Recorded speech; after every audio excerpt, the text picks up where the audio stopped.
VG24 న్యూస్కి స్వాగతం. Retire ఉద్యోగుల బకాయిల బెనిఫిట్స్ల చెల్లింపు గత 2 సంవత్సరాల నుండి ప్రభుత్వం పట్టించుకోకపోవడం వలన చాలామంది ఉద్యోగులు కోర్టును ఆశ్రయించారని అధ్యక్షుడు ధర్మేంద్ర మీడియాకు మంగళవారం తెలిపారు. 2025 మార్చి వరకు రిటైర్ అయిన వారికి రిటైర్మెంట్ బెనిఫిట్స్ చెల్లించకపోవడం వలన ప్రభుత్వం చుట్టూ తిరిగి చివరకు కోర్టును ఆశ్రయించగా సోమవారం వారికి ఆ డబ్బులు చెల్లించాలని హైకోర్టు తీర్పు ఇచ్చిందని, ఇప్పటికైనా ప్రభుత్వం వెంటనే రిటైర్ ఉద్యోగుల బకాయిలు చెల్లించాలని ముఖ్యమంత్రి రేవంత్ రెడ్డిని ఆయన అభ్యర్థించారు. ఏప్రిల్ 9 వరకు 2600 టోకెన్ నంబర్లకు చెల్లించాలని తీర్పు ఇవ్వడం ప్రజలకు న్యాయ వ్యవస్థ మీద నమ్మకం కలిగించడం హర్షణీయమని retire employees association co convener Darla Dharmendra, ఉమ్మడి జిల్లా ప్రధాన కార్యదర్శి కడారి భోగేశ్వర్, మొహమ్మద్ అబ్దుల్ గఫార్, మికిరి దామోదర్ మీడియాకు తెలిపారు. అనంతరం ఉమ్మడి జిల్లా ప్రధాన కార్యదర్శి కడారి భోగేశ్వర్ మీడియాతో మాట్లాడుతూ రిటైర్మెంట్ బెనిఫిట్స్ బకాయిలలో GPF, leave in cashments, GIS వంటి సగటు 30 నుండి 40 లక్షల వరకు ప్రభుత్వ ఉద్యోగి ప్రభుత్వం వద్ద పొదుపు చేసుకున్న డబ్బులు. ఈ డబ్బులు సర్వీస్ రూల్స్ ప్రకారం ప్రభుత్వ ఉద్యోగి రిటైర్ అయిన రోజున చెల్లించాలి. కానీ దురదృష్టం ఏమిటంటే ఉద్యోగి పొదుపు చేసుకున్న ఈ డబ్బును ప్రభుత్వం వివిధ సంక్షేమ పథకాల కోసం ఖర్చు పెట్టుకొని ఈరోజు రిటైర్మెంట్ ఉద్యోగులకు చెల్లించకుండా అసత్య ప్రచారాలు చేస్తూ ఉద్యోగులకు సుత్తిస్తుందని విమర్శించారు. హైకోర్టు తీర్పు ప్రకారం ఏక మొత్తం చెల్లించాలని లేదా ప్రత్యేక గ్రీన్ ఛానల్ ద్వారా చెల్లించి రిటైర్ ఉద్యోగుల ప్రాణాలు కాపాడాలని వారు కోరారు. ఈ సమావేశంలో అబ్దుల్ గఫార్, మికిరి దామోదర్ తదితరులు పాల్గొన్నారు. ధర్మేంద్ర, నేను ప్రభుత్వ జూనియర్ కళాశాల నుండి 2024 సెప్టెంబర్లో రిటైర్ అయ్యాను. ఎన్నో ఆశలతోని రిటైర్ అయితే దాదాపుగా ఈ ప్రభుత్వం యొక్క చేష్టల వల్ల బాధాకరమైనటువంటి జీవితం గడపాల్సిన అవసరం వస్తుంది. ఎందుకంటే రిటైర్ అయినాక డబ్బులు వస్తాయి, వాటితో ఎన్నో ఉపయోగించుకొని బాగుండొచ్చు, సంతోషంగా ఉండొచ్చు అనుకుంటే ప్రభుత్వం పెడదారిన పెట్టింది, పెడచెవిన పెట్టి మా డబ్బులన్నీ రాకుండా చేసింది. మేము దాచుకున్న డబ్బులు. అదేవిధంగా ప్రతి ఉద్యోగి కూడా రిటైర్మెంట్ ఎంతో ఆశతో అయిండు. అయినటువంటి మార్చి 2024 నుంచి రిటైర్ అయిన ఉద్యోగ ఉపాధ్యాయులు అందరూ కూడా ఈరోజు చాలా బాధను అనుభవిస్తున్నారు. కాబట్టి ఈ పైసలు ఇవ్వలేరనే సందర్భంలో అక్టోబర్ 1 నాడు రిటైర్డ్ ఎంప్లాయీస్ అసోసియేషన్ ఏర్పడి ఉద్యమాలు చేపట్టినాం. ఎందరో వినతి పత్రాలు ఎమ్మెల్యేలు అందరికీ అప్పచెప్పినాం. అయినా కూడా ప్రభుత్వం పెడచెవిన పెట్టడం, అదేవిధంగా ఈ బాధను భరించలేక దాదాపు 86 మంది, అంటే అక్టోబర్ నుంచి మేము లెక్కించినప్పటి నుంచే 86 మంది, కానీ ముందుగా మార్చి 2024 నుంచి లెక్కించినట్టయితే ఇంకా దాదాపు 150-200 మంది వారి పదవీ విరమణ ప్రయోజనాలు అందకుంటేనే చనిపోవడం జరిగింది. అయినా కూడా ఈ ప్రయత్నాలు చేసుకుంటూ కూడా కొంతమంది మిత్రులందరూ కూడా ఈ ప్రయత్నంతో పాటుగా కోర్టును కూడా ఆశ్రయించడం జరిగింది. ఈ కోర్టును ఆశ్రయించినా కూడా కోర్టు దగ్గర 1 ఇయర్ కాంచి కూడా ప్రభుత్వానికి వెసులుబాటు ఇచ్చినా కూడా కోర్టు ఆర్డర్ కూడా ధిక్కరించి పోవడం వల్ల లాస్ట్కు చివరి ప్రయత్నంగా ఈ సందీప్ కుమార్ సుల్తానియా ఫైనాన్స్ సెక్రటరీ ఏమవుతుంది, ఈ కోర్టు ఏం చేస్తున్నటువంటి ఒక పెడచెవిన పెట్టడం వల్ల గౌరవ జడ్జి గారు కంపల్సరీ నిన్న తప్పనిసరిగా చీఫ్ సెక్రటరీ ఫైనాన్స్ గారు తప్పనిసరిగా హాజరు కావాలని మొట్టికాయలు వేయడం జరిగింది. వేసి ఆ విధంగా మీరు ఈ విధంగా డబ్బులు కనుక చెల్లించకపోతే మీరు ప్రతిరోజు కూడా ఈ కోర్టులోనే ఉండాల్సి వస్తుందనేటువంటి ఒక ఆదేశం ఇవ్వడం, అది ప్రభుత్వానికి కూడా చాలా చెడ్డ పేరు తెచ్చే విధంగా ఉన్నది. ఇప్పటికైనా ప్రభుత్వం మేల్కొని కోర్టుకు పోయిన వాళ్ళే కాకుండా కోర్టుకు పోయిన వారందరికీ కూడా వరుస క్రమంలో అందరికీ పదవీ విరమణ ప్రయోజనాలు చెల్లించాలని నేను రిటైర్డ్ ఎంప్లాయీస్ అసోసియేషన్ రాష్ట్ర కో కన్వీనర్గా ప్రభుత్వానికి విజ్ఞప్తి చేస్తున్నాను. అదేవిధంగా విరమణ చెందినటువంటి సభ్యులందరూ కూడా ఆత్మనిర్భరంతో ఉండి తప్పనిసరిగా వస్తాయనేటువంటి ఎలాంటి బెంగ పెట్టుకోకుండా ఉండాలని దీని ఈ వేదికగా ఈ మీడియా ద్వారా తెలియజేస్తూ, రేవంత్ రెడ్డి ముఖ్యమంత్రి గారికి కూడా నేను ఒక సంతోషంగా ఈ డబ్బులను ఇప్పించి వాళ్ళందరినీ కూడా మొత్తం పదవి విరమణ ప్రయోజనాలు అన్నీ రిటైర్ అయిన వ్యక్తులందరికీ ఒక వరుస క్రమంలో చెల్లించాలని కోరుకుంటూ ధన్యవాదాలు తెలుపుతున్నాను. Thank you.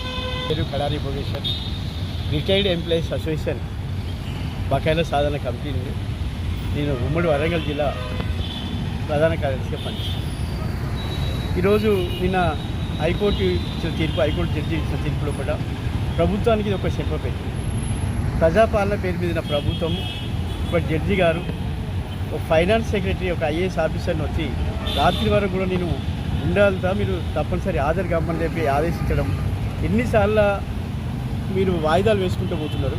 అసలు కోర్టులకు విలువ లేదని చెప్పి ఒక కోర్టుకు సంబంధించిన ఒక న్యాయపరమైన తీర్పును దాన్ని, ఎందుకంటే భవిష్యత్తు లోపల ఎవరు కూడా ఉల్లంఘించకుండా ఈ యొక్క తీర్పు ఇవ్వడం అయితే హర్షం వ్యక్తం చేస్తున్నాం. ఈ పద్ధతిలో ఇప్పటికైనా ప్రభుత్వం ఇవాళ వీళ్ళని చూసి ఇలా 660 మందికి ఇలా కంటెంప్ట్ పోయిన వాళ్ళకు తీర్పు ఏప్రిల్ 9 వరకు చెల్లించాలని తీర్పు ఇవ్వడం జరిగింది. ఒక 660 మందే కాదు, చాలామంది ఇంకా కోర్టు లోపల ఉన్నారు కానీ కంటెంప్ట్ ఇంకా పోలేదు. వీళ్ళందరూ కేవలం కోర్టుకు పోతే డబ్బులు ఇస్తామంటే మిగతా వాళ్ళంతా పరిస్థితి ఏంటి? అది సరైనది కాదు. ఇప్పటికే ప్రభుత్వం మేల్కొని ఇప్పటికే ప్రభుత్వం రిటైర్డ్ ఎంప్లాయీస్కి సంబంధించిన విషయం లోపల ఆ డబ్బులు చెల్లించే విషయం లోపల మా డబ్బులను వాడుకొని ప్రభుత్వం వాడుకొని చెల్లించే విషయం లోపల అనేకమైన కార్యక్రమాలు చేపడుతున్న, సంక్షేమ కార్యక్రమాలు చేపడుతున్నది ప్రభుత్వం. అనేకమైన లక్షల కోట్ల అప్పులు తీసుకొచ్చిన క్రమం లోపల మాకు వచ్చేది 7-8 వేల కోట్ల రూపాయలకు ఇంత ఇబ్బంది పడేయాల్సిన అవసరం లేదు కదా. ఎందుకంటే మేము దాచుకున్న డబ్బులే మాకు ఉచితంగా ఇవ్వమంటలేము, లేదా అదనపు ప్రయోజనాలకు ఆశించి మేము చేరుతలేము. కాబట్టి ప్రభుత్వం ఇప్పటికైనా ఈ తీర్పును పరిశీలించి ఇంకో భవిష్యత్తు లోపల ఎటువంటి కాకుండా ప్రభుత్వం ప్రజల లోపల చులకన భావం బదనం కాకుండా ప్రభుత్వానికి విజ్ఞప్తి చేస్తున్నాం. ఇప్పటికైనా వెంటనే మీరు ముందడుగు వేసి అనేక కార్యక్రమాల లోపల ఒక కార్యక్రమం తీసుకొని ఎన్నో రకాల సంక్షేమ పథకాలకు మీరు అప్పులు తీసుకొస్తూ కార్యక్రమం చేపడుతున్నారు. దీనికి మా డబ్బులు మాకు ఇవ్వడానికి ఇది ఒక కార్యక్రమే కదా మీ చేతిలో, అది చెల్లించండి. లేదంటే భవిష్యత్తులో ఒక కోర్టు తీర్పే కాదు, ఇలా ప్రజా తీర్పు కూడా ఇదే పద్ధతిలో కూడా కొనసాగుతుంది. రేపు భవిష్యత్తులో కూడా మీరు అనేక ఉద్యమాలు చేయడానికైతే ముందుకు రాలుతాం. ఇవాళ మా సంఘాలతో పాటుగా మేము ఆ సంఘం ఏర్పడిన కానీ దాదాపు 82,000 మంది ఇలా ప్రాణాలు తీసుకోవడం జరిగింది. ఎంతమంది ఉసులు తీసుకుంటే డబ్బులు ఇస్తామని చెప్పి ఇలా రేవంత్ రెడ్డి గారిని ప్రశ్నిస్తున్నా. కాబట్టి ఇలా ప్రభుత్వ పాలన సక్సెస్ కావాలంటే ప్రజాపాలనకు సంబంధించిన అనేక కార్యక్రమాలు ప్రజల్లోకి తీసుకుపోయి ప్రభుత్వ పేరు నిలవాలంటే అతి ముఖ్యమైన కారణం ఉద్యోగులే. అటువంటి ఉద్యోగులు ప్రభుత్వానికి ప్రజల మధ్య వారధిగా ఉన్న ఉద్యోగులను ఇంత హింసతో చేయాల్సిన అవసరం లేదు. డబ్బులు మీరు ఇయ్యక తప్పది, ఇస్తారు, కానీ ఎప్పటి వరకు వెళ్తుంది? ఇవాళ ప్రాణాలు పోయేంత వరకు ఇవ్వకుంటారా? కానీ సంవత్సరాల కొద్దీ ఆపుకొని ఇవ్వగలుగుతారా? ఇవాళ మీరే చెప్తున్నారు ఇవాళ దగ్గర డబ్బులు లేవు.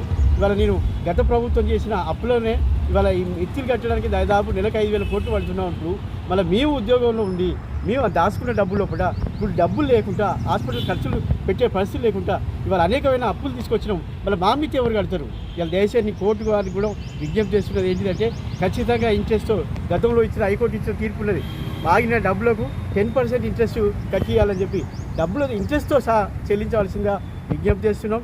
ఇప్పటికైనా ప్రభుత్వం దిగి రావాల్సిన అవసరం ఉన్నది.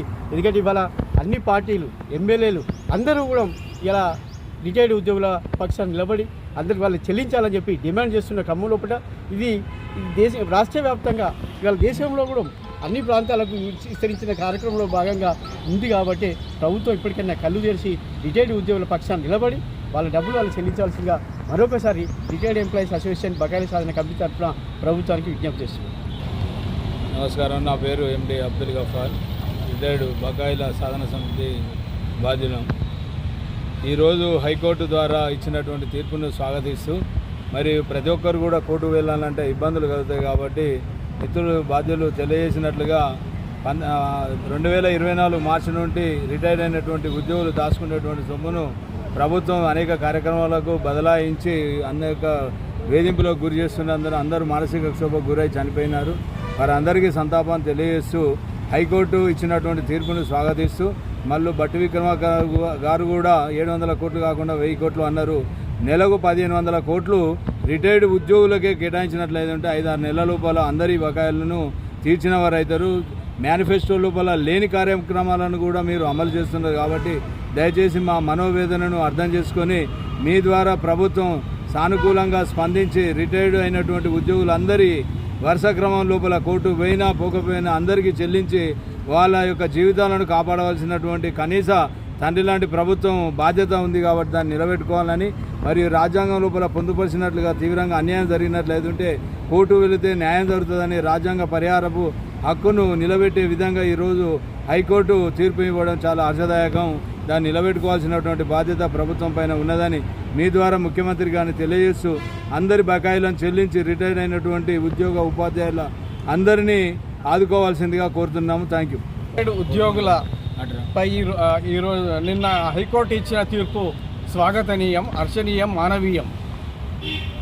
30-40 సంవత్సరాలు సర్వీస్ చేసి ఇలాంటి వారు దాచుకున్న సొమ్మును కూడా పొందలేని దీన స్థితిలో మరణం పొందిన వారి ఆత్మ గౌరవాన్ని చాటింది మానవీయ కోణంలో హైకోర్టు తీర్పు. అదే సమయంలో దయచేసి ఇది కోర్టుకు వెళ్ళిన వారే కాకుండా హైకోర్టు దీన్ని ఒక సుమోటోగా కేసు భావించి ఇది అందరు రిటైర్డ్ ఉద్యోగుల సమస్యగా గుర్తించి వెంటనే ప్రభుత్వం కోర్టు ఇచ్చిన అవకాశాన్ని సద్వినియోగపరచుకొని ప్రజాపాలనకు నిదర్శనంగా నిలవలసిన అవసరం ఉందని ప్రభుత్వాన్ని కోరుతూ ధన్యవాదాలు తెలియజేస్తున్నాం.